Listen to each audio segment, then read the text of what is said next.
Kagulat World, gulat na bomba sa mundo ng sports at advertising.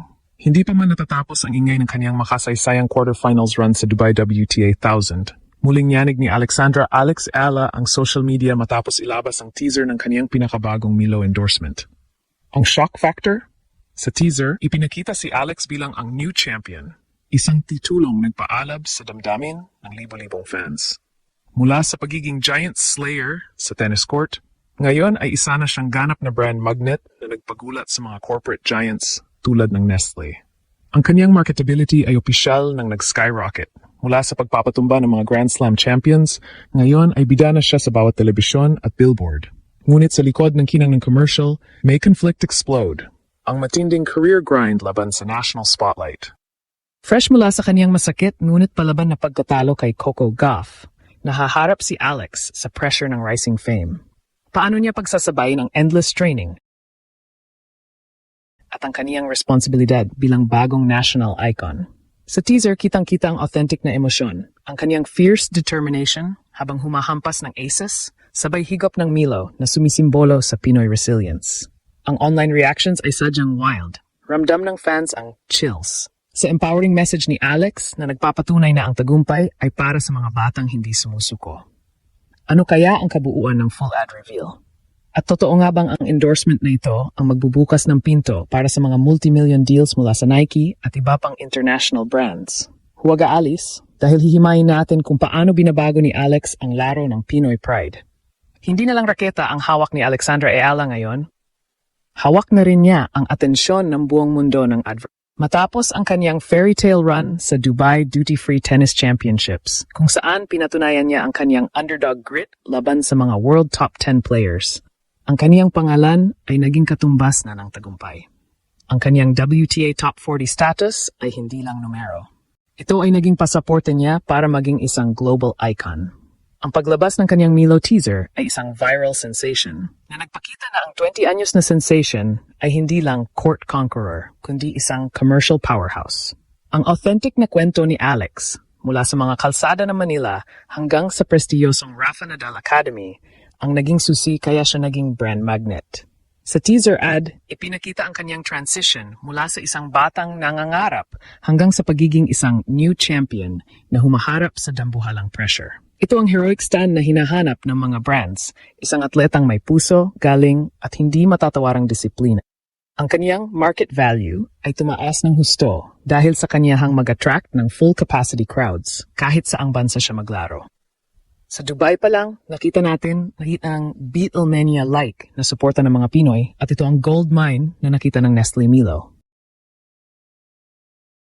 Ngunit hindi lahat ay puro palakpak. Kasabay ng kaniyang kasikatan ay ang paglitaw ng mga doubters at envy mula sa iba nagsasabing too soon pa para sa ganitong level ng hype.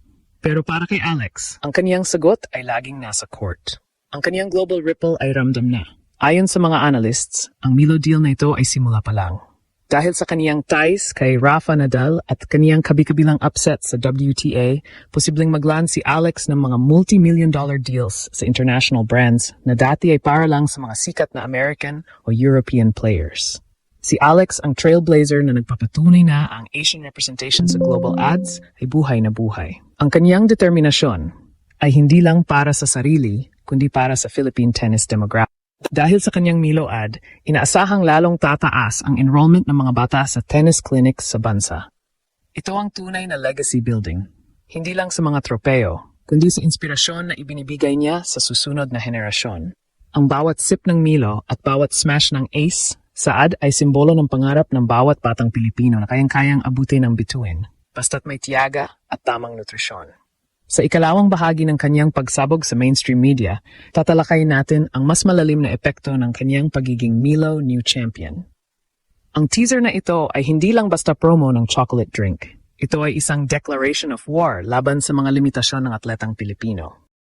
Ang conflict na kanyang hinaharap, ang pagbalanse ng training at commercial shoots, ay bahagi na ng buhay ng isang elite athlete. Pero sa teaser, makikita ang joyful energy ni Alex na nagpapatunay na kahit sa gitna ng pressure ng kanyang Indian Wells preparation at ang stress ng WTA Tour, nananatili siyang relatable at grounded. Ang online reactions sa kanyang endorsement ay sadyang wild. Maraming fans ang nagpahayag ng pride dahil sa wakas,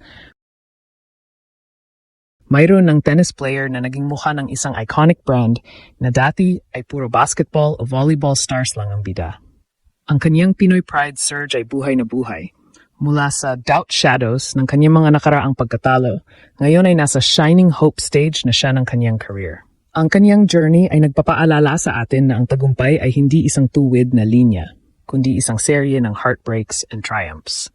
Ang kanyang straight sets loss kay Coco Gauff sa Dubai ay maaring masakit. Pero ang pag-viral ng video kung saan pinapasalamatan niya ang mga Pinoy fans na nagdahasal para sa kanya ay nagpakita ng kanyang authentic na pagkatao. Ang kanyang marketability ay nagbigay din ng shock factor sa business world. Ang mga analysts ay nagsasabing si Alex na ang susunod na endorsement queen. Ang kanyang kakayahang maging crowd magnet kahit sa ibang bansa isang bihirang katangian.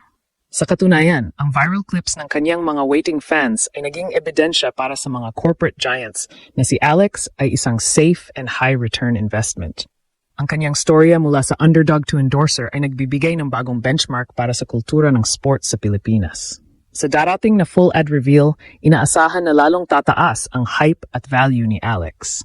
Sa bawat palo niya sa court at bawat appearance niya sa TV, bitbit niya ang legacy dawn ng Philippine tennis. Congratulations, Alex!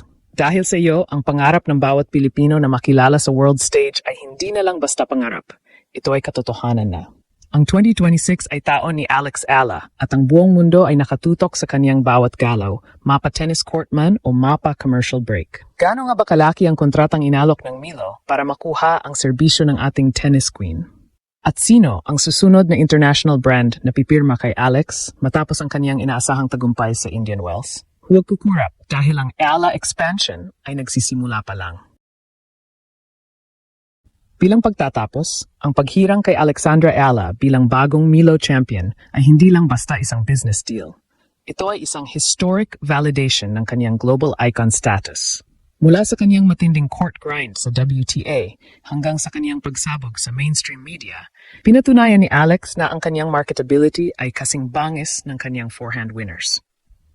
Ang shock factor ng kanyang bagong endorsement ay nagpadala ng malakas na mensahe sa buong mundo.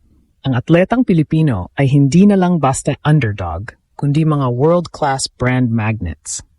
Sa kabila ng mga heartbreaks sa court, ang kanyang authentic na determinasyon at heroic stand para sa bansa ang tunay na dahilan kung bakit siya minamahal ng madla. Ang kanyang legasiya ay patuloy na nagniningning. Binibigyang inspirasyon ng bawat kabataang nangangarap na maging kampeon. Alex Ala is the true definition of Pinoy pride, isang golden girl na gawa sa galing, puso at hindi matatawarang disiplina.